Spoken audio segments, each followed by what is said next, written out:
Brilliant. Okay, I think we will start the webinar now. So thank you so much to people that have joined us today. And as this webinar is part of World FM Day, I'd like to say I hope you all had a great World FM Day yesterday. And again, thank you so much for joining Wendy and I for this webinar. So the webinar that we're presenting to you today is around mentoring. Wendy will come on and introduce herself shortly and give you an overview of what she does. But this is around how mentoring can support you in terms of your professional growth. So as stated, so Wendy is going to be our facilitator today. So Wendy is taking us through and taking us through what she's done previously. She has done it with IWFM before around what is mentoring, what does good mentoring look like, and how that journey might develop for you. So that is the basis of today, and Wendy will give a bit of an introduction to herself shortly. Just to give you an overview of what we're going to be doing today. So we've got our introduction. So Wendy will come on and give you an introduction to herself. I am going to speak through the IWFM mentoring journey. So we do have a mentoring platform, through IWFM. So I'll give you an overview of that. And then Wendy's going to talk us through the mentoring journey. And with that, what are the benefits of mentoring? And then how can you create a great mentoring relationship with your mentors and mentees? Okay. So, Wendy, did you want to come on and introduce yourself? Thank you, Danielle. My background has been in the hospitality sector, but primarily in the workplace dining field. And I ran a catering consultancy for about 10 years. And then I decided to change direction, which is where mentoring has been quite valuable for me, as it's helped me to transition to different roles. And I trained to be an executive coach. So I'm now a coach and not doing any catering consultancy anymore. But I'm also a full-time PhD student at Henley Business School. So I've gone off into a very different field. And my work with IWFM, I've been with IWFM for quite over 10 years now, and I've been the chair of the procurement SIG for a period of time, and also for their catering and hospitality SIG. So I feel as if I know IWFM very well. So hopefully, and I think there's a few names on the list that I recognise as well. So that's good. Thank you, Wendy. And just for everyone's benefit, my name's Danielle. I'm the Member and Customer Engagement Manager at IWFM. So you might sometimes see things from me or emails pop up from me, but I'm there to sort of support all of our members and to answer queries and help them along their professional development journeys as well. So that is my main role at IWFM. Just before we move on, I just wanted to mention to everyone there is a Q&A box that you should be able to see. So as we go through the webinar, if there's any questions that you've got for Wendy, please put them in there. I will let Wendy know if there's questions, but Wendy will also just stop at points just to see if there are any questions, because we really want this to be beneficial for people. So any questions you've got, please pop into that chat for us. So we're going to move on to a poll question now. So we just wanted to ask everyone. So are you interested in becoming a mentor or being mentored yourselves? So this is just to give us a little bit of background on everything. So I'm just going to pop that poll question now. If you can take a moment to read it and answer your questions.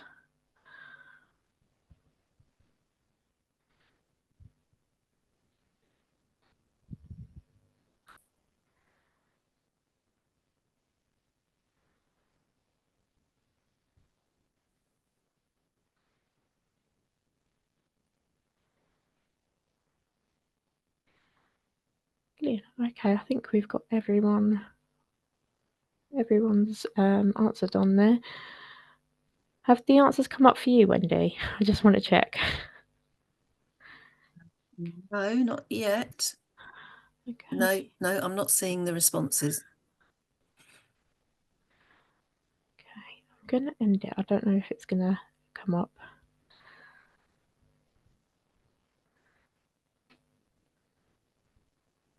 Oh, there we go, share result. Ah, lovely. Does that come up Okay. now? Okay, so there's quite a few people that are looking for being mentored and becoming a mentor, so that's good. And a few that are just, hopefully will turn the ones that are just curious into perhaps being mentored or being a mentee. Brilliant. Thank you everyone for answering that for us.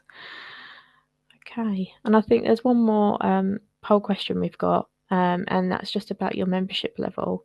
So I am just going to launch that one now. So if you wouldn't mind answering that one for us as well.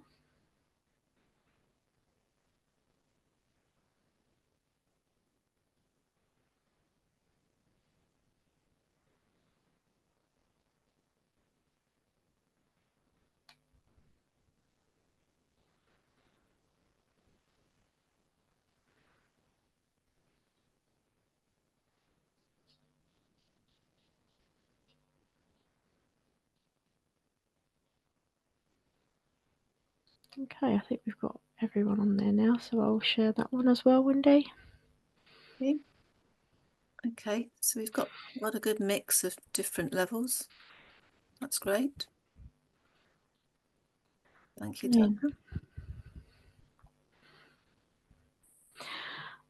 So thank you everyone for filling those in. It gives us a really good background of who we're speaking to, and what you want to get out of this session. So thank you. So just to give you an overview of the mentoring that IWFM provides. So we have a platform that we use that as part of your membership you get access to if you are a professional graded membership or if you are a studying member with us. And the platform is something that you can access at any point during your membership and is accessed through our IWFM website. So it's a single sign on, you don't have to go anywhere else, it's all done through our website.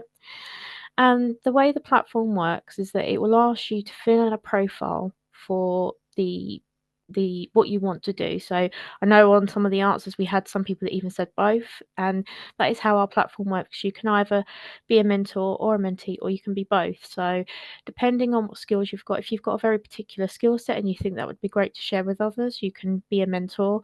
But also for yourself, if you're still looking at some career development and you want that support, you can be mentored as well. So the platform's very flexible in that respect. So you can do both of those.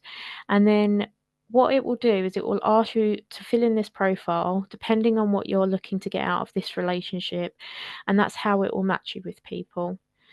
So just to give you some examples of the platform itself, so hopefully you can all see this has come up now. So on the right hand side, you've got what is the example of the profile. So it will automatically populate some things from your membership, but it will ask you a series of questions just around your job title, what sector you're working in, how you'd like to be mentored, or how you're able to offer mentoring services, and then what areas you can help with or you're looking for help with. And then this matches you with people based on what you're putting into this profile. It will also ask you for a personal statement, and the more information you put into this, the better, really, because again, this is how, when a request is received by a mentor, they will have a look at it and see whether or not, based on what you've put in here, is it something they can really offer. Because, you know, when you go into this relationship, it's really key that you're matched with someone that can offer you what you're looking for as part of that service. So it's being as specific as you can in terms of what you're looking to get out of that relationship. And then on the left-hand side is just some examples of some of the resources you'll get if once you join the platform. So whether again you're going to be a mentor or a mentee, you will get resources. So you'll get an overview of the journey, but also some short videos in terms of what things what should happen during the journey, and just some helpful resources in terms of what to know and how to deal with some certain conversations. So for example, on this one, you can see the first conversation. What does that look like? And then towards the left-hand bottom there, you can see one of the other useful things, and it's not something you have to use when you're doing this relationship, but you can set goals within the platform itself as well. So depending again on that relationship that you've got, if you've got something very specific that you're working towards, the platform allows you to set sort of step goals towards that. So it just helps you keep on track in terms of that mentoring relationship as well. The platform's very flexible in terms of meetings as well, so you can meet through our platform. So it has a video a system set up in there. Some people do use other things such as Teams and Zoom as well. You can meet face to face as well. It just asks you to set the time and place of your meeting. So it really depends again on how you want that relationship to work with your mentor. But throughout all of this, IWFM's there to support you. So if there's any ever questions you get while you're in this relationship, you can always speak to IWFM and we'll be able to support you with that. So I'm going to hand over to Wendy now to start taking you through the relationship a bit more. Thank you, Danielle. So mentoring isn't a new word. So the word mentor was actually used over 2,500 years ago by Homer in the Odyssey. And it hasn't really changed significantly in terms of what the word was used for. So mentor was a person. And he was a friend of King Ulysses, and King Ulysses was going off to fight in the Trojan War, and a tasked mentor to look after his son Telemachus. So even at that point in the book, the intention of mentor was to guide and to look after somebody that was younger than him, and somebody that was that needed that sort of care and attention. So that we've now got a modern definition, so we're taking you right back 2,500 years. So Daniel switches us over to the next slide. We'll then look at the modern definition of what mentoring is. And it's seen as somebody who's giving advice and direction, providing support and encouragement, and acting as a critical friend and confidant. So advice and direction, that's basically where you would be supporting somebody in how they want to achieve their objectives and goals. So it's how you can support them with that, and it's encouraging them. So you're looking for somebody to actually be on your side, if you like, and to work with you to try and achieve whatever it is that you're looking to try and achieve within that mentoring relationship. And the critical friend is quite important. It's someone that you can, and confident, you can trust this person to be honest with you and to guide you, but not to sugarcoat it. They need to tell you something that's going to be actually beneficial to you and allow you to grow and develop. So it's that critical friend and confident. You know, you need to trust this person to be able to tell them anything, so that there's no barriers to you actually trying to move forward. So that's how we see mentoring in the current day-to-day use of how we use mentoring in schemes or whatever. So we can now look at what the role of the mentor is. We'll start with the mentor first. So as we said earlier, it's about this trusted advisor or guide, and it's about sharing knowledge and experience. So you've accumulated a lot of information, and you've kind of been there and bought the t-shirt in many cases, and therefore being able to pass that on to somebody who has yet to experience it can be very valuable. So sharing that knowledge and experience is really a key part of the role of the mentor. But you also need to be able to listen. You need to be able to hear what the mentee is saying and give appropriate guidance, not telling them what they should do if it's nothing that they've actually asked you to help with, and provide them with encouragement. So it's that sort of, yes, you can do this type approach, rather than, well, I'm not sure, you know, shouldn't you be thinking about doing this differently? So it's about working with somebody and supporting them in their aims and goals.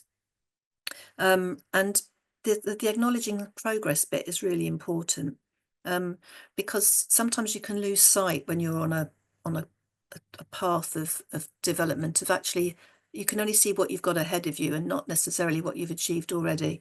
And so having that person who's interested in your career with and wants to share in moving you into into development phase, if you like, being able to acknowledge the progress that you're making. So the mentor needs to kind of just say, hang on a minute, let's just see what you have done. Yes, there's still work to do, but let's just check and see what we've already achieved. So that's really important for the mentor to keep that in their mind, that they're there to provide a balance, if you like, of feedback and information. So then we move on to the role of the mentee. So you need to be open to learning. So there's no point in becoming a mentee if you don't want to change something or to learn something. Um, so you need to be able to absorb the information and see the value of it, and work with the mentor to try and learn. So it's very much a learning opportunity. Again, you need to listen in the same way that the mentor needs to listen, and ask questions. Make sure that you understand what's being said rather than just sitting there nodding. You need to be thinking, well, actually, don't I understand that? Or what else do I need to know? What else would be useful to know? So it's an interactive relationship. It's not a teacher. You're not being taught. You need to be able to participate in the conversation. Be clear about your goals and where you want to get to. So this is where things like SMART objectives are valuable, rather than just thinking, well, I'd quite like to get to, I'd like to be the managing director of whatever it might be. You need to make them SMART objectives, because how are you going to do it? What is it achievable? Is it something that you are actually going to be able to do within the time frame that you're working with your mentor? And how are you going to do it? So this is something that a mentor can help with establishing, but they are your goals and you need to know what you're aiming for. Now, although conversely, you can actually work with a mentor when you're not really quite sure what the next step is. You may be slightly hesitant about, well, I know I'm not going to want to stay where I am at the moment, but I don't know where I'm going. And that could be a goal in itself, that you want to obtain some clarity, you want to know where you're heading. And that could be your objective, rather than I want to be doing this job, or I want to be aiming for this particular promotion. It could just be, I'm a bit stuck, I don't really know where I'm going, and therefore this is an opportunity to try and get unstuck with somebody that's going to help you by asking the right questions. So the goal could just simply be to get some clarity over where you're going and where you're wanting to head.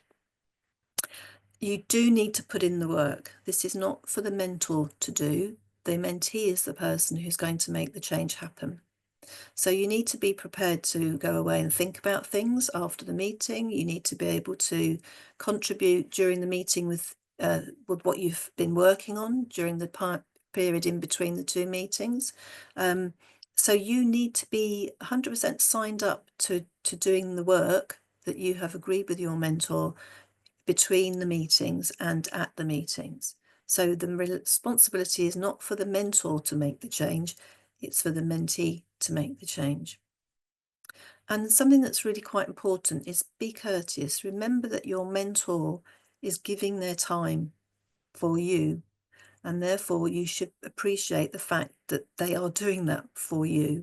And so just simple things like turning up for meetings on time, or if you can't attend the meeting, make sure you signpost that early enough.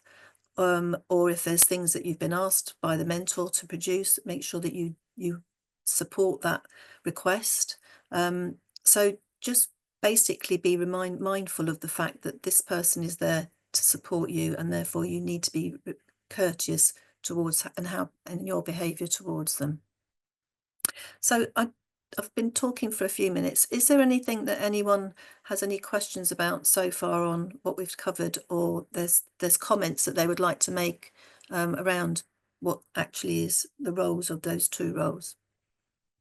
Anything coming up for you? There's nothing in there at the moment, Okay, Wendy. that's absolutely fine. There may be some questions later on. So on to the next slide then, please, Danielle. So there's different types of mentoring. So there's formal mentoring, which is which the IWFM scheme is, a formal mentoring platform or program. So formal is structured, it's goal focused, it's part of a program or a recognised mentoring scheme. Whereas informal um, is casual, it's a flexible arrangement, it's unstructured, and it's kind of naturally occurring. So it could just have just happened that somebody that you work with, or somebody that you know, could be even a family member, they kind of take you under their wing if you're the person being mentored, or you can, it's not something that you've kind of designed, it's just naturally occurring. And it's just as valuable. Informal mentoring can be just as valuable. Um, and it can be one-to-one. And that's obviously what the IWFM scheme is. It's one-to-one. And that can be held face-to-face or online, or a mixture of both, depending on what works for the two people involved. But there's also group and team mentoring. Now, that's more typically what you would see in a sports environment. So, for example, you might have a team mentor who's obviously a goal of a team is to win. So, therefore, they might be looking at somebody that's actually been in that position and can then mentor a whole team about how to do it. Different to coaching. This is more about advice giving rather than performance orientated. It can happen within organisations as well, but you see it more often in a sports environment. And then you have peer coaching, mentoring, which is when peers of the same age or the same level, maybe the same experience or type of experience, could end up working together as mentor and mentee. And that can happen if you've got somebody who's perhaps recently joined, and that they might be on the same level as you, but they may need to learn something about the organisation, or some particular feature of the work that you're doing that you haven't yet discovered. So it doesn't have to be necessarily somebody that's junior and senior that's involved in that mentoring relationship.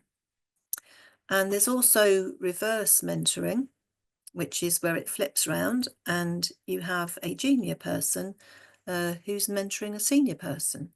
You typically see that where perhaps a senior person in an organisation may not be necessarily up to speed with some of the new technologies or software platforms. So, for example, if an organisation uses Instagram and a senior executive doesn't actually engage with Instagram and hasn't really had any need to use it, they might be working with a junior mentor to try and overcome that particular knowledge gap. So it's not always about where you are with an organisation. It can be reversed as well.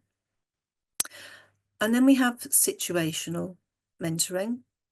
So that tends to be short term. It's for a specific goal. So it could just be a one-off over maybe a month or two, rather than a longer term relationship.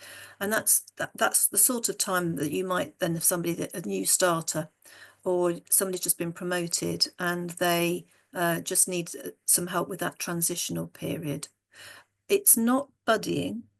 Buddying is more informal. So situational is more, it's slightly more structure to it, whereas buddying is, you're sitting next to somebody. In fact, I think they've called it over the years sitting next to Nelly. It used to be referred to, but it is that kind of, you're working with a co-worker, and actually it's quite useful to just have somebody guide you as you start. So that's more buddying. But situational is like you've been given the responsibility for helping to induct this particular person or help them with a transitions promotion or whatever it might be, and therefore that's a more structured approach. There's also intercompany mentoring. So could be different parts of the same organisation. So, for example, someone in the HR department may be mentoring somebody in the finance department or the operations team. It doesn't have to be somebody directly within your own sphere. It can be somebody from outside of that, and within the same company. And it can also be global. If you work for a large global organisation, you could have somebody from the New York office, for example, mentoring somebody in the Tokyo office. So that gives that cross-cultural benefit. But when you're working for a global organisation, then that might be quite useful. So it's, although mentoring has kind of this connotation of it's just being face to face, it's actually quite a lot more diverse than that, and you may come across it in different forms. Just a Anybody? quick one, Yeah, Wendy. We've got sure. a question from Daniel. He said, how much time is involved in becoming a mentor? How many hours a week would you need to set aside? That is something that you would determine with your mentee. So it doesn't have to be weekly. It may be that you have a monthly meeting. My own experience of being a mentor is I would have monthly meetings, and they may be an hour and a half. There may be the odd email that comes through during that period, but it's not onerous. But it does depend a little bit on what you've agreed with the mentee at the beginning. If they need to have more frequent meetings, then that obviously will then take up more of your time. But I think you can establish that with them right at the very beginning. So it's not something you can categorically say you need to give X amount of time. I think I would turn it around the other way actually and decide how much time can you afford to give it. So if you can afford to give a few hours a month, then that's what you establish with your mentee at the beginning. Has that answered that question, do we think? Yeah, thank you, Wendy. Okay. So if there aren't any more questions on types of mentoring, then let's look at the mentoring process life cycle. And it is cyclical. And it's like most good stories, it's got a beginning, a middle, and an end.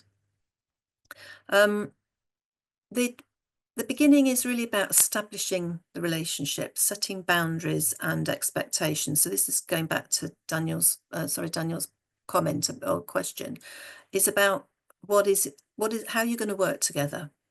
So is that initial commitment? It's a bit like any relationship, actually. You know, you're kind of sounding each other out and working out what the boundaries are. So um, you're gaining your commitment and you're getting involved. So you need to start sort of establishing how you're going to do that. How are you going to work together? Um, and then you need to actually get together. So when's your first meeting going to be? So this is really sort of early stage stuff. You've had your acceptance and you've been paired up with somebody on the platform. So then you need to meet for the first time, and this is what you would cover in your first meeting, really.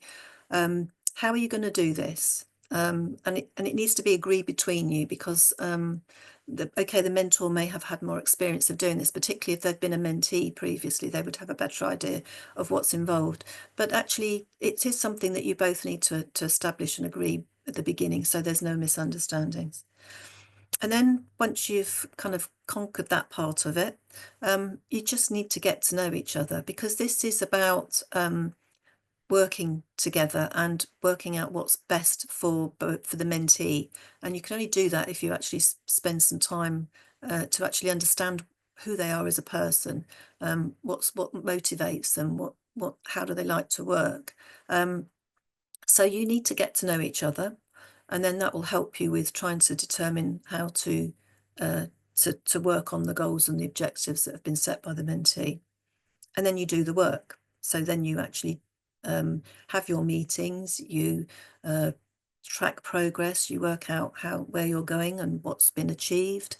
Um, and the learning together is actually an important part of this, because it's not just one-sided in that the mentee is the recipient of the guidance and knowledge from the mentor, but actually the mentor's learning about themselves. They're also learning about the other person, and how they're implementing the information. So it's all it's a journey that you're both on, rather than just one person. So that's kind of the middle stages, and getting to know how and doing the work. But it is a relationship, and that's, relationships do come to an end. So you need to identify how effective the relationship's been or being. Are you achieving what you need to achieve? And if you're not, then you need to look at that and think about why that might be and what needs to change. Perhaps it's not been the right combination. There's all sorts of reasons why progress isn't seen, but it's still worth acknowledging that you've had this experience, and where are we going with it? What have we done? We've achieved with it. What difference has it made? That's really important to track what difference is being made with this relationship, and um, how is that person who you're mentoring actually going to implement what they've been learning? Where's it going to take them? And need to think about how it's going to end. Um, Endings are important in these sorts of relationships, because you don't want to suddenly just, it's an abrupt, that's it, thank you very much, off you go. And that can be quite difficult for both parties. So thinking about how you want it to end is important. And actually, mentoring relationships don't always. They can actually go on for a long time. Now, that may not be that it's through the platform. It may be that you agree that the mentoring relationship needs to have a time limitation, if you like, from a platform point of view. But relationships with mentors can go on through a lifetime, in terms of that person will always be your mentor. You don't change just because you stop having the meetings. I have two people that have mentored me, and I still consider them to be my mentors. One of them no longer is with us, sadly. But I must have gone for about 4 or 5 years before I then contacted one of my mentors, and it was just to check in, just to say hi. This is what I've been up to.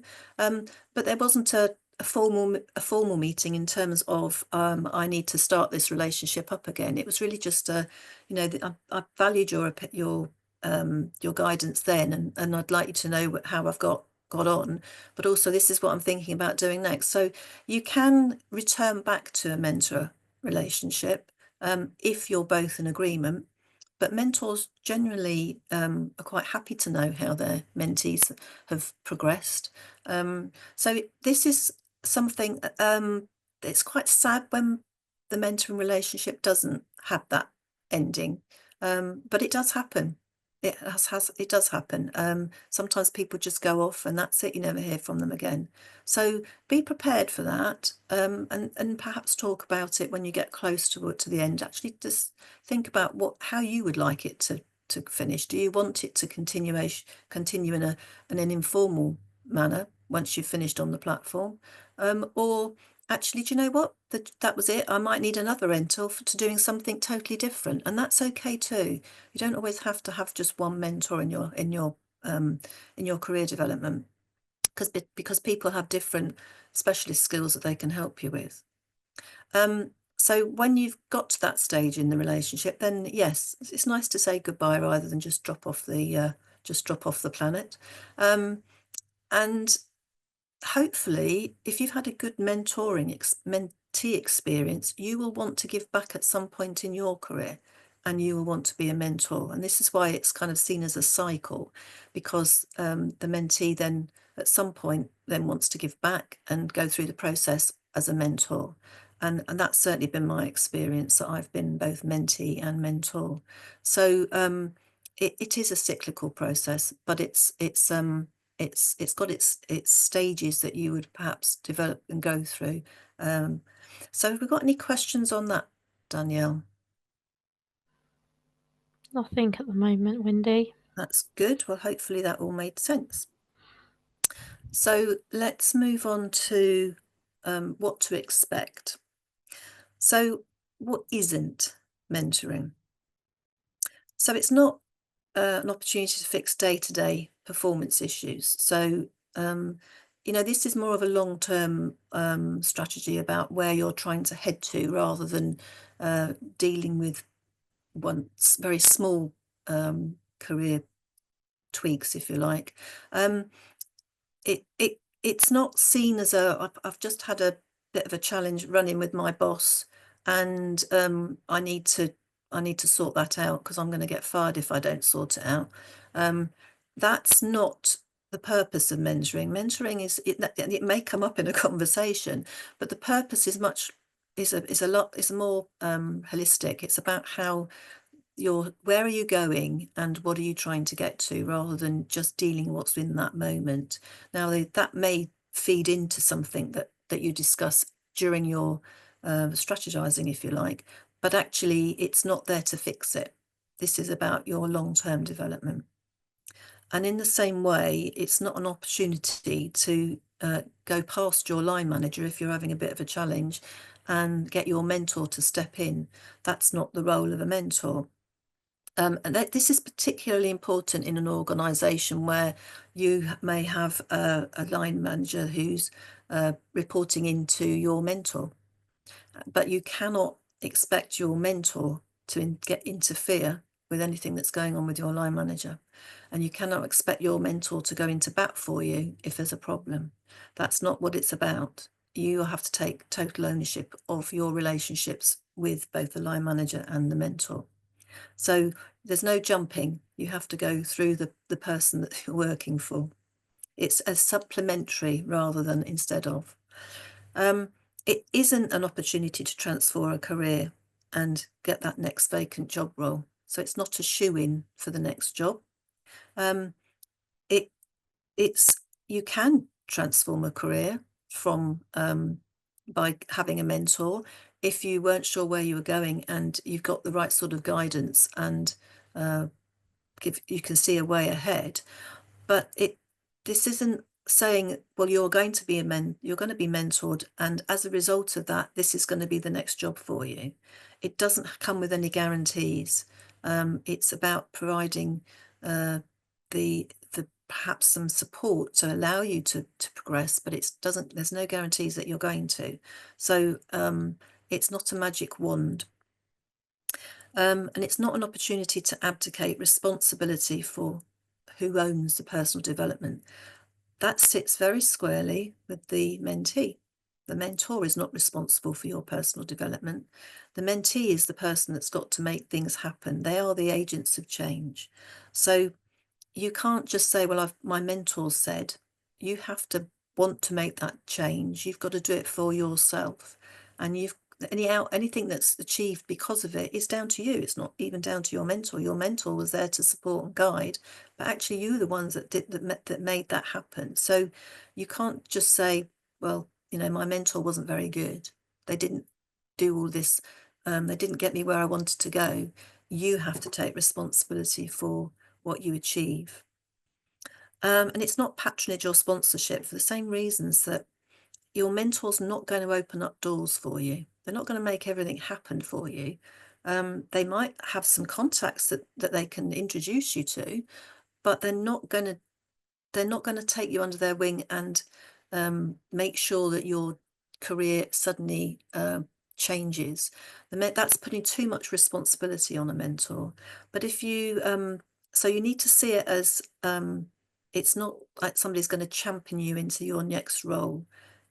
They are there to help and support, but they're not going to do the work for you. You have to do it yourself. And it's not purely coaching.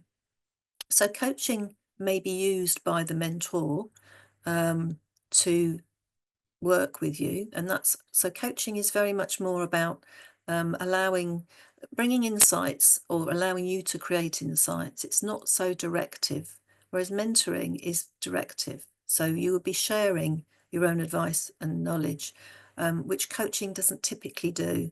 It's more about getting that other person to try and come up with their own solutions.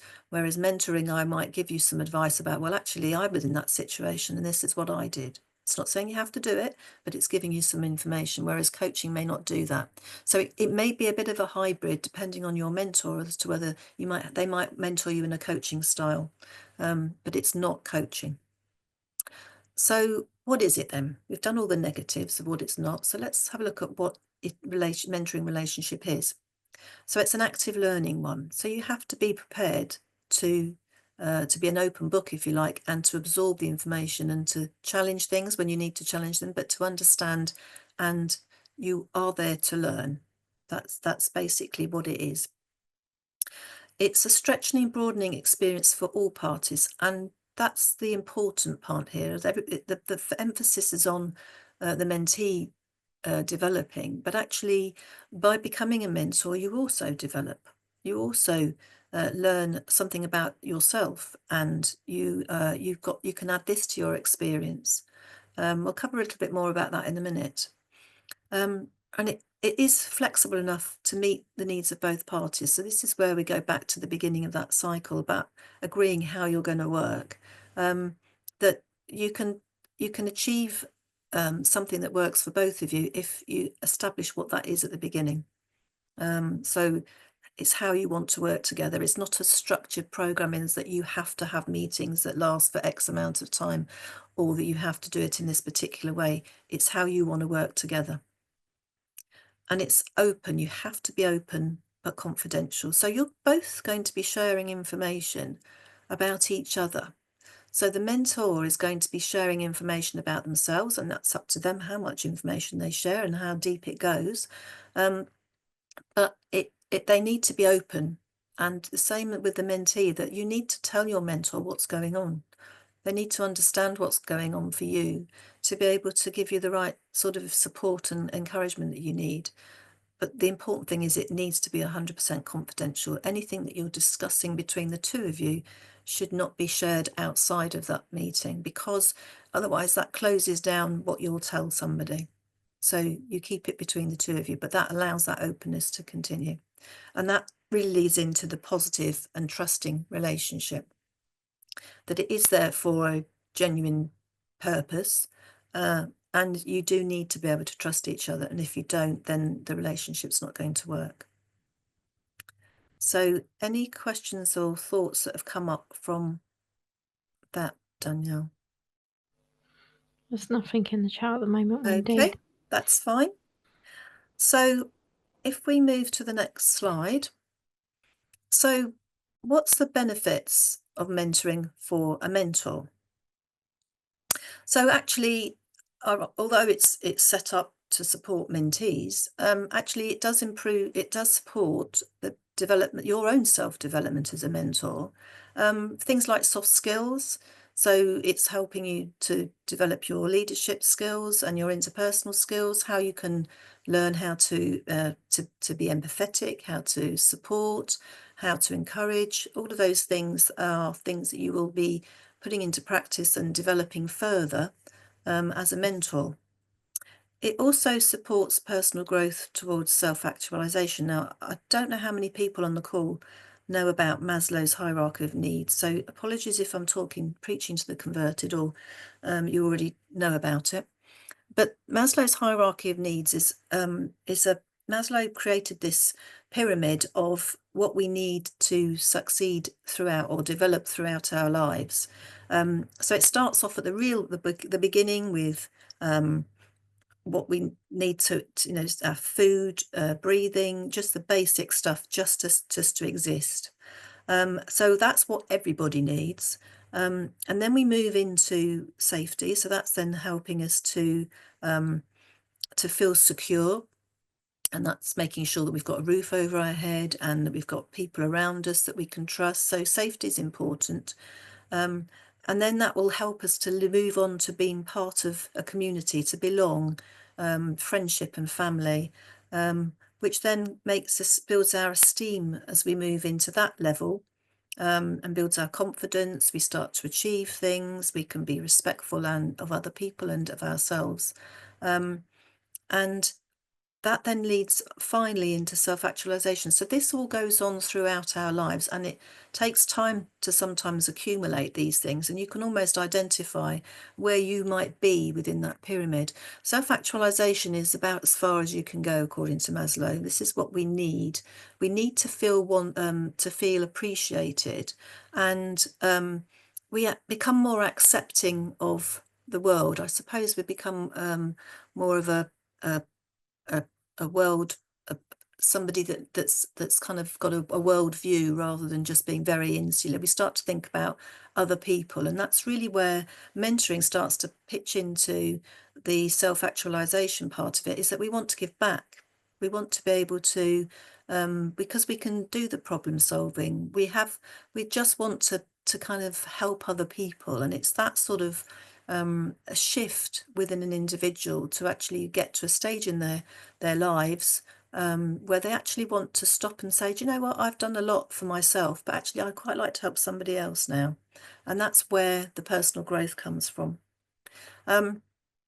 And that feeds into we feel good when we help somebody else. It feels nice to help somebody else.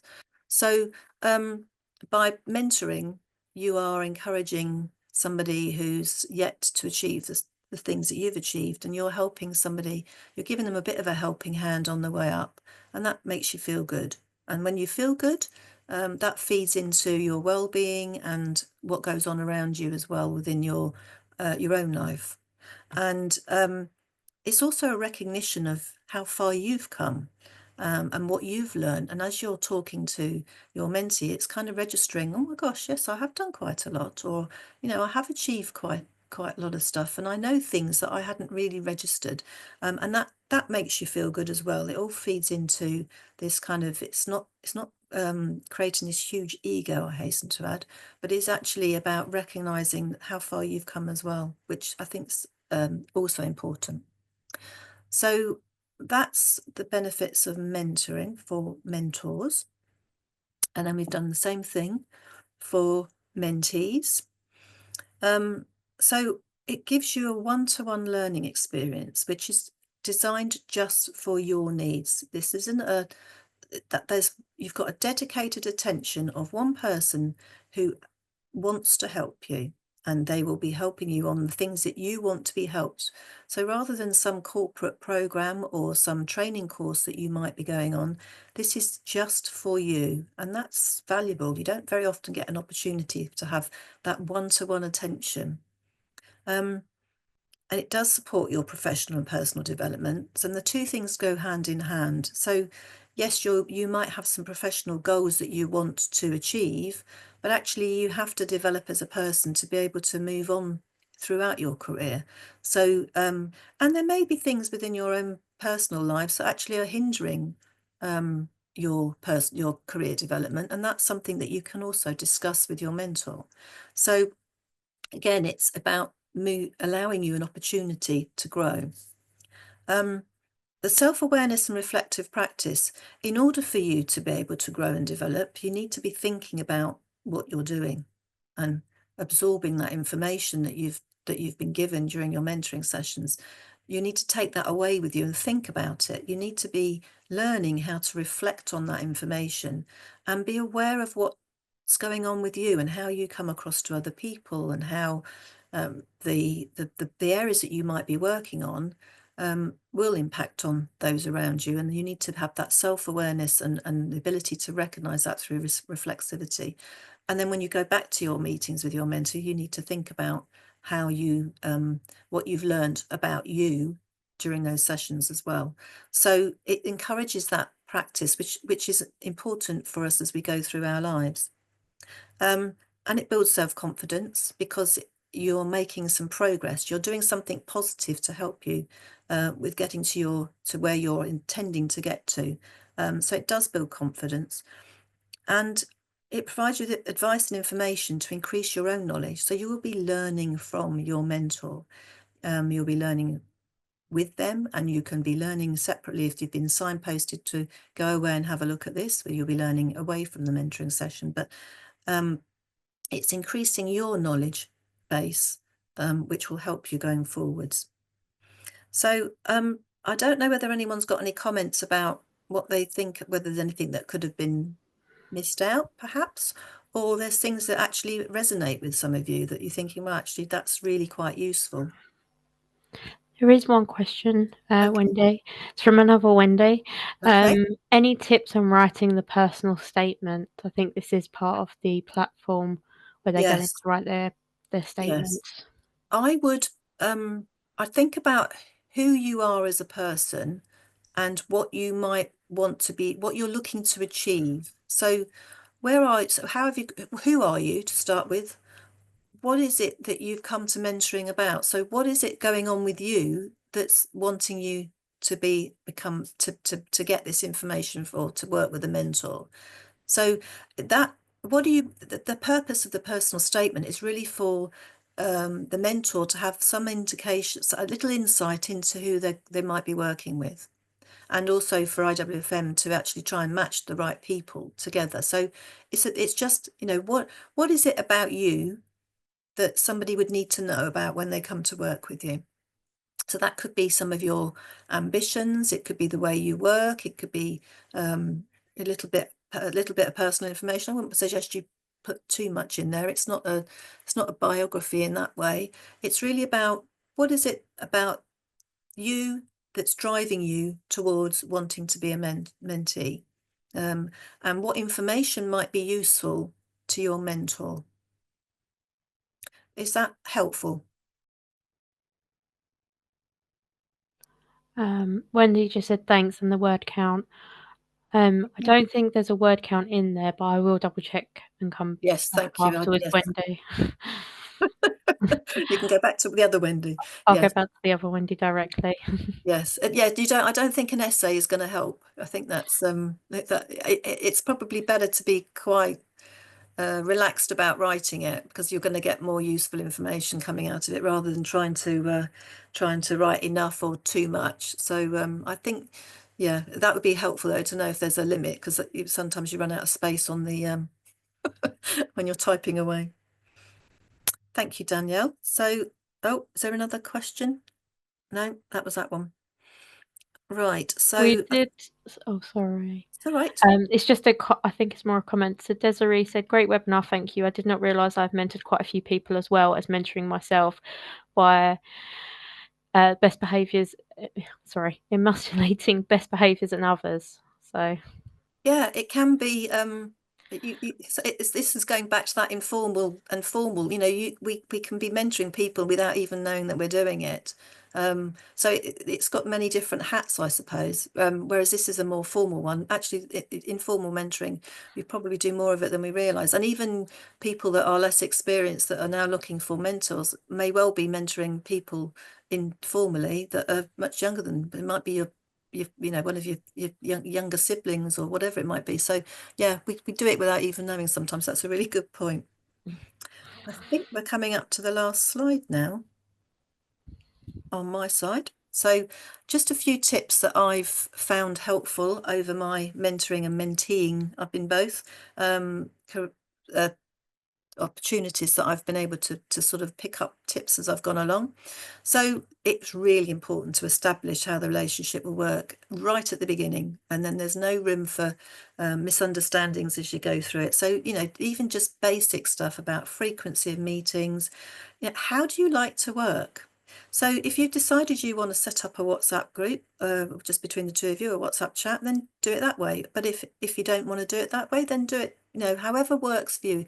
Emails, personal emails, work emails, it's entirely up to you how you want to communicate. But you need to say what that is, and establish how you're going to do that. And then agree the roles and responsibilities. So have that open discussion about, okay, so this is what I think I'm going to be doing, and this is what I think I need from you. And make sure that you're both on the same page. And if you do that, then you're going to save yourself a lot of potential pain later on, or misunderstandings.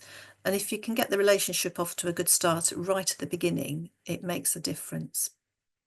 I'll put this one in: work to the mentee's goals and objectives only, because I've come across mentors who think that they're the ones that are running the show. And I promise you, it's the other way around. This is about what the mentee wants, not what the mentor wants to provide. So it's their goals, their objectives. Now, you may have helped them to actually produce those goals and objectives, only in as much as just challenging whether or not they are achievable, or they are going to give them what they're looking for. But if that's what the mentee wants to do, then that's what you work with. You just have to work out how you're going to do it. But this isn't about the mentor determining what the mentee is going to do. It very much isn't. So you may have views on it and you may want to express them.